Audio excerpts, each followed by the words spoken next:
Hello আসসালামু আলাইকুম। তো কেউ আপনারা কিরম আছেন? দেখুন হনে আমার দুপুরের সময় হয়েছে, গোসল করছি, গোসল করে হারিয়ে অনেক খাওয়ার সময় হয়েছে। এই যে দেখেন, এই যে আছে একটু মাছের ভর্তা আছে, মাছের ভাজি আছে। তখন এটি আমি লই হাইরে খাওয়া শুরু করাম। এই একটু তরকারিও আছে, এই তরকারিটা আমরা খাইয়াম অনেক। দেখি দু তিনটা ভাত আছে নাকি, এই অল্প কয়টা ভাত আছে, এই ভাতটি খাইয়াম।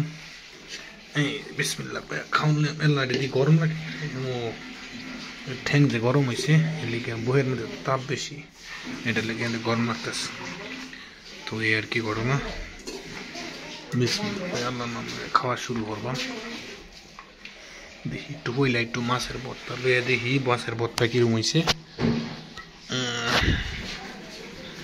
বিসমিল্লাহ আল্লাহ দেখি একটু লইয়া দেখছি। গরুর ওয়াশরুম জায়গা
Vamos.